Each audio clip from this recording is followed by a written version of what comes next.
Thank you very much for the invitation. It's a true pleasure to be here and to share with you our recent work on modeling the accumulation of mutations during cancer progression without explicit time information. My name is Rebekka Burkholz, and I'm a faculty member at the Helmholtz Center CISPA in Germany. But this is joint work with wonderful collaborators at Harvard and MIT, and I will also mention them by name later on during the presentation. So let's get started. So we want to model the accumulation of mutations during cancer progression. Why is that relevant? Okay. So as many of you know, potentially that during the progression of cancer, or this is associated with the accumulation of somatic mutations. And some of these mutations are driver mutations and make the arrival of new mutations more likely, or specific other ones less likely. And this is potentially due to the pathway structure, so and how a cell actually works inside, because some mutations will be more beneficial for the growth of the cancer and the progression than rather than others. And during cancer progression, really the role of a cell and how it works is altered. And this is also reflected in the order in which mutations occur. And our goal right now is to model the order in which these mutations occur and to understand the complex interactions between those, because they can potentially give us insights into not only how cancer progresses, but might also inspire, for instance, treatments or potential treatments later on. So this is why we want to understand that. Luckily, since this is an important problem, a lot of data has been shared that is publicly available. And I will also show examples in this talk, primarily on TCGA. So we will get glioblastoma data from TCGA for our data-driven de novo modeling approach. And so what is the problem? So what kind of data do we have? So you can think of that really as a matrix where the rows correspond to mutations and the columns correspond to patients. These are our samples, the patients. And fortunately, for every patient, we only have usually one single snapshot of the cancer that they have and the mutations that are the mutational profile of that patient. So unfortunately, we don't know exactly at which time this snapshot comes from. So we don't know at least the disease progression time. But we know usually this is basically a snapshot that occurs at the diagnosis of the cancer or something or close by to that.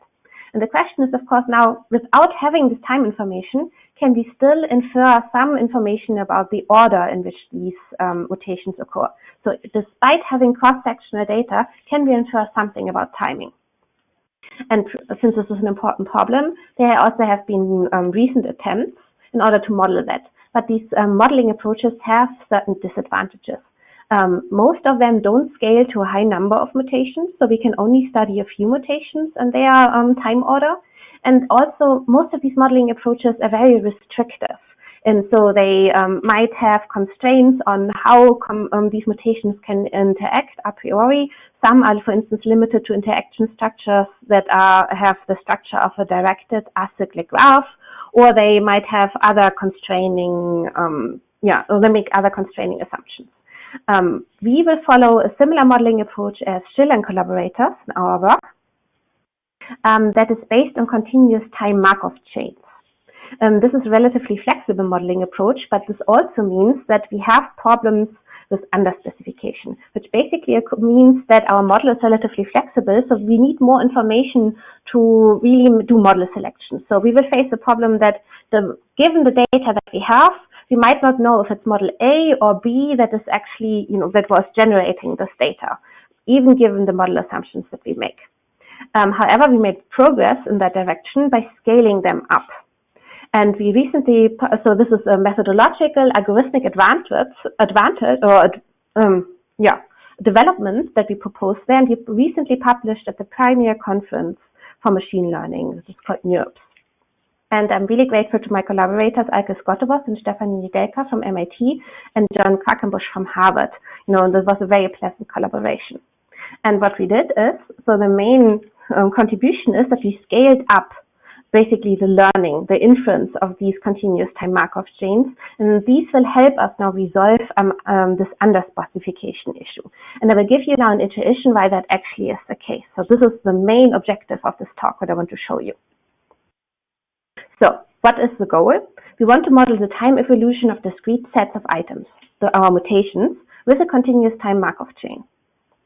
So as an example, we look at the accumulation of mutations in cancer genomics, where we start from an empty set, and then after some time, for instance, TP53 arises, then we assume maybe EGFR arises, and then maybe later IDH1 arrives too. So this is kind of the set that we have. But the challenge is that the data is cross-sectional, and we only observe unordered set of mutations with an unknown observation time. What we would actually like to know is in which order did these mutations arrive. So the state of the art in this respect was given by Schiller collaborators, but they constrain their analysis to something that 20 important mutations they pre-select just because their algorithm of the inference algorithm is extremely costly. It's exponential in the number of mutations to the power of n, the maximum likelihood approach, which makes it really infeasible to run it on a higher number of mutations. And we show now, our contribution is that these unimportant mutations are actually valuable to resolve underspecification. So they're not really unimportant. We should not throw this information away when we do inference. And we propose now an approximate maximum likelihood approach that is scalable to hundreds of mutations. And we will also evaluate our method on synthetic and real cancer data, and I will show you some results and examples. So let's formalize the setup a little bit more. So we assume now that we have given a ground set. These are our mutations that can potentially arrive, and we number them now from 1 to n. And we define now a continuous time Markov chain on the state space. And the problem is that the state space is really large. It's 2 to the power of n, because we consider all possible subsets of these mutations. All of them, we could, in principle, we could observe those. And which means now that we have an also really large transition matrix. In this transition matrix, we have entries that basically define now the transition rate from a set S to another set R. And we have 2 to the power of n sets. So because of that, we have now a really huge matrix that is of the size 2 to the power of n by 2 to the power of n. So really huge. We cannot handle that. So one option, that we handle now, we need to constrain it a little further. So we need to learn a smaller number of parameters. We cannot define now all of these transition rates. And this is also fine because in our application, biologically sense also makes basically what makes sense is to reduce also this number of, the number of parameters in such a way that we assume now that we always start from the empty set, and then we only add a single mutation at a certain time interval, and we cannot remove mutations, which just makes absolutely sense if we want to model cancer progression. And what we do, and we do that in the following way. So we assume now that we have now these transition rates. So the only non-zero transition rates are given by these by sets from a certain set where we add only another single mutation. For instance, this mutation here is named J. And this rate is given now by this exponential that depends now on these rate setters. Each mutation has an individual rate, setter JJ, for instance, here, that tells us how likely is it that the mutation will arrive at some point, independently from the others. But then we also have an interaction term that tells us, let's say these mutations I are present in our set already, so we have now an effect of I on J. So I could make it more likely that J arrives next, then the setter IJ is positive, but it could also make it less likely, then the setter IJ is negative in this case. And which is really nice because then we can in the end, we want to learn these setups and we can also interpret them directly because they will give us the interaction structure between mutations and what makes other things more likely versus others. And this also means that we have reduced now, we have simplified our problem because now we only need to learn n squared parameters because now we have a smaller matrix here and this is of the size n by n. So now, back to our problem setup, we have this time evolution, right? So we start from the empty set, then maybe add the mutation 2, later 3 arrives, and then 1. And what we do now is in addition to that, we also need an observation time. So this would be the progress, if we wouldn't do anything, basically. This is, just mutations would arrive over time. But now we assume now that we observe them at some point. This is the time of diagnosis, when we basically look at the snapshot of the mutations. And here, for instance, it is before 3 arrives, so here we would observe only the set 2 in this case. We assume now, and this is an important assumption, that this observation time is exponentially distributed. This is a potential limitation, but it allows us to do now the inference very efficiently. And it will also still allow us, to learn a very flexible model. So, and furthermore, what is given in this model setup is that we have data. This is given by sets, and we have capital N of those.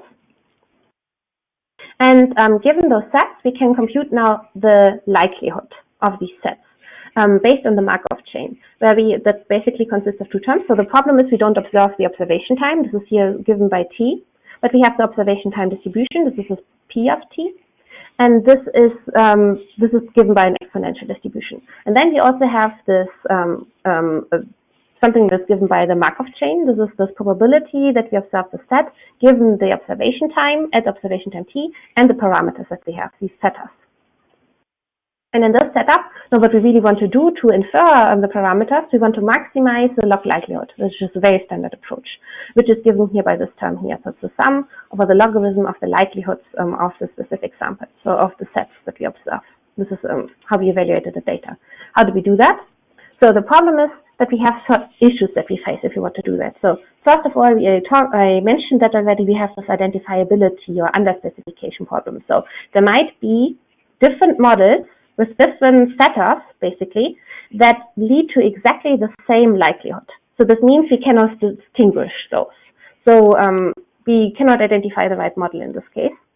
And we also have a scalability issue with the optimization problem on its own. So ideally, we would like to compute gradients, and Schiller collaborators propose to compute them exactly, which is really elegant to do that, but it requires an exponential number of computing steps, which is unfeasible, so infeasible. We cannot do that. So we will propose a remedy, and we will do that. We will do both at the same time. So we will scale up this problem, and we will also tackle at the same time underspecification. And now let me give you an intuition why that is actually the case. So let's assume, very simple model. We only have 2 mutations. This is our ground set, 1 and 2. And we assume that mutation 1 almost always occurs before mutation 2. This is, this is the truth right now. We assume that the world looks like that. And from that, we can draw now a data distribution that looks like something like this. So sometimes we observe the empty set, sometimes we only observe mutation 1, and sometimes we observe mutation 1 and 2 together. However, we show that now mathematically, rigorously, that there is a one-dimensional family of models with the identical data distribution as above. This is exactly the problem of underspecification. So in particular, there also exists at least one model or one set of setters, model parameters, where 2 most of the time arrives before 1, which is absolutely feasible. Which means, we would get the biology, we would get that wrong if we would pick now this model. So we have a true problem. So what can we do in this case? How can we still make progress? And the idea is now to not only limit ourselves to this ground set 1 and 2, even though these are the ones that we're interested in, but we add more information, we add more mutations. So we observe many more mutations that are given by the set V+. But we don't have any interactions between the mutation that we're interested in and this other set V+. So we have, our model matrix looks as it is given here. So we have one matrix that is basically only relevant. This is the one that we're interested in, so that's between the mutations in our ground set.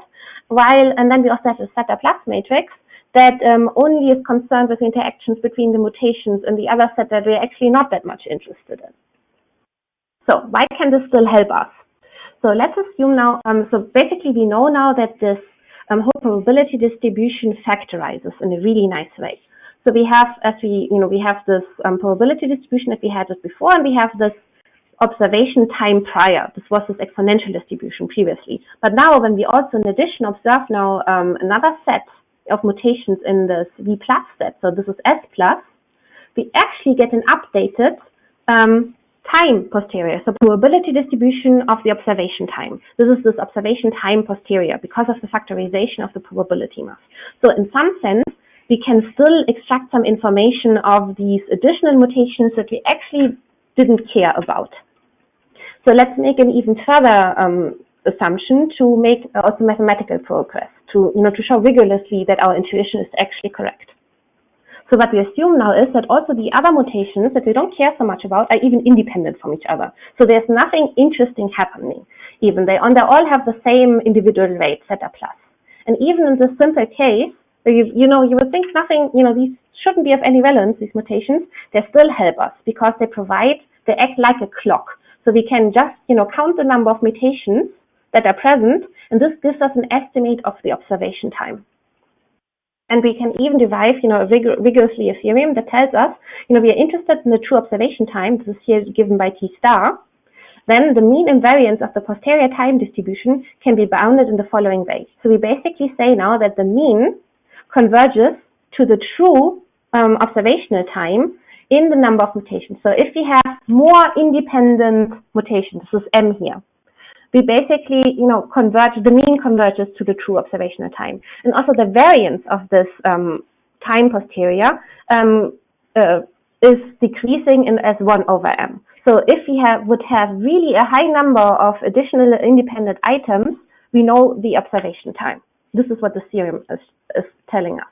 Let's also look at an example to verify that. So let's go back to our ground set illustration, where we have mutation 1 that always occurs before mutation 2. We draw data samples now from this model. And we extend now the true model with M additional independent items and draw 500 samples. And next we compute and plot now this time posterior distribution for each sample. So let's first assume we don't have any additional items. Then the time posterior distribution looks like that. So you see here a black square that is close to 1. This is our true observational time. And this shaded area corresponds now to the time posterior. And we do that now for 500 samples, but they all are identical to each other right now. So these time posterior more or less. And we have now different distribution. This corresponds to different samples. You see that better now in the next plot, where we actually added 5 independent items that we also observe. Here we see now different distributions of time posteriors, and the color corresponds now to the sample to which they correspond. And here you always see an example that is given by this dashed line. So this is the posterior distribution right now that corresponds to the true observation time that is given by the square, the black square. And as you see now, if we increase the number of independent items, this distribution becomes much narrower. And if we even have something like 100 mutations, also the mean coincides with the true observation time, which is nice. So basically, we can just take the mean of this posterior distribution and we know our observation time. So we gain some important information. And this information is enough to solve a lot of underspecification issues. So the takeaway message of our approach is now that these unimportant mutations can be valuable in resolving underspecification. And this is how, and exactly by giving us, acting as a background clock. But in order to, leverage this insight, we need a scalable likelihood estimation approach. And this is where we made our main technical innovation. So we have now, the problem is the following. We have this likelihood and we want to maximize it, right? Ideally, we would like to do that at least with a first order optimizer because that's kind of efficient. This means we need to be able to compute gradients. And these gradients are given here by this quantity. So this is kind of the gradient of the log probability. And Schiller and collaborators can compute that exactly in 2 to the power of n computations, which is huge and infeasible for a higher number of mutations. So what do? We only approximate this quantity now. And we do that by sampling. But what is interesting now is that we cannot sample, so we don't sample sets, but we sample actually sequences that lead to these sets. And because for these, we can actually compute these gradients very efficiently. This is the trick. And we can do that with a modified continuous time Markov chain. And we can sample now these sequences using a custom Metropolis hosting sampler that we designed. And with this, we can actually solve the problem. So we can really do something different from the common practice. So the common practice is we constrain the analysis to a small number of important mutations, while in our analysis, we actually show that these mutations are not unimportant because they are valuable in recovering time order, even if they're independent. So let's also verify that in experiments. So we handpick mutations that we believe to be approximately independent and implicitly split now the ground set with a regularizer. And this, of course, needs scalable likelihood maximization, but this is exactly what we can do. This is our big contribution. And let's look now into real data experiments. So we look at TCGA glioblastoma from the Pan Cancer Atlas, which consists of 410 mutations, amplifications, and deletions. And we order these mutations in decreasing frequency and run now on the top N mutations, which are supposed to have also the most interaction structure. So first of all, when we just look at it from a runtime perspective, so Schill and collaborators can also compute this quantity or do a model estimate for something like 20 mutations, but they need 121 minutes to do that. Our method only needs 8 seconds to do that, which also means that we can scale this up, for instance, to 100 mutations. And this still only takes half an hour to compute, but Schill and collaborators are not able to do that at all. So they'll never get these results with their method. So let's look how this helps us. So we estimate now a matrix like that with a strong regularization though. And what is interesting now about the structure is that it really corresponds also to the theory that we just presented. So you can see here that basically we have two different kind of matrices. The smaller one here, the upper one, is the one that we're interested in. So here is the, here are the interactions between the mutations happening, while we also have a large part that is, just consistent of independent mutations. So the entries of this matrix here are all 0, basically, except on the diagonal. And this is great because these independent mutations will give us now the background clock. So they help us in estimating the small upper matrix that we are interested in. So let's take a look if that really helps us, also gives us higher certainty about the estimates. So to do that, let's look at a specific link in this matrix. So we fix a pair of mutations, A and B, and add M additional mutations. These are the independent ones in our estimate there. And repeatedly learn now our continuous time Markov model with different initializations and compute the inferred time order. So if A comes before B or B comes before A in most of the experiments. And if you do that, you see a picture like that. So here we vary now the number of independent items that we add. This is the M. And whenever this line here is now in the upper part of the plot, we see that A comes before B, while in simulations where B comes before A, then this line would be in the lower part. And what you can see is now an interesting pattern, especially for these these two mutations. So as you can see here, if we wouldn't add any independent items, we might think that B comes before A, but we're actually not certain about that. It's just, if we don't do a lot of experiments, we might think that B comes before A. However, if we now add independent items, the picture changes completely. And if we add, for instance, something like 100 independent items on mutations, we actually see that with very high probability, we're relatively certain about it, that actually A becomes before B, which is a really nice insight. I have another example for you because that's not always the case that we get this clear picture. So in this case, we looked at MDM2 and wondered whether the amplification comes before the amplification of CDK4.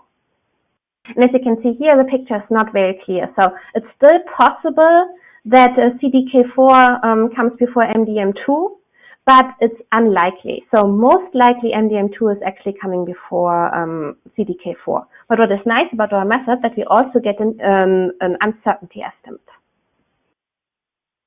But of course, this method also has some limitations, and I would like to highlight those. So first of all, we need to heavily regularize in order, or at least we did that in our plots, to get some form of interpretability. But this means that we enforce sparsity that might be there, that helps us to basically interpret the whole system and to interpret the results, but it might not be biologically meaningful. So we would also be able to really learn complete matrices there, so that are very full and they're very difficult, and the interaction structure would be difficult to understand. So, and this might also be a source of instability. So since we enforce this regularization, we sometimes, bounce forth and back between two possible states.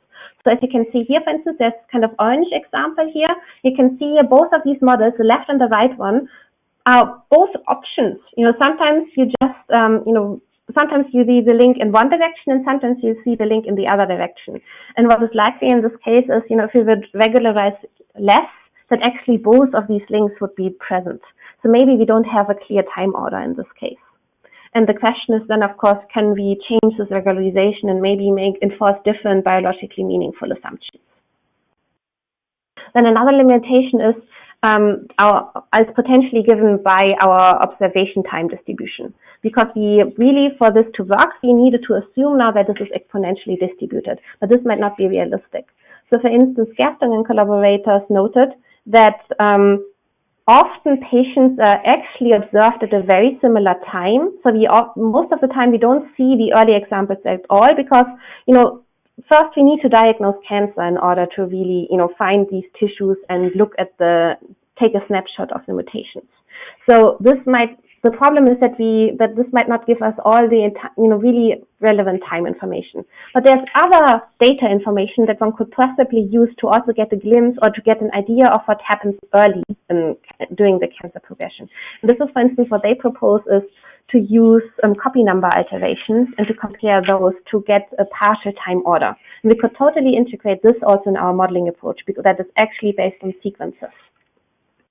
Another limitation might also be that mutations actually might have different clocks, might live, have their own inherent clock, and we could also use data to kind of estimate that. But this would mean that we would need potentially to also really change our model of the observation time, and potentially also how mutations arrive and if they live on different time scales.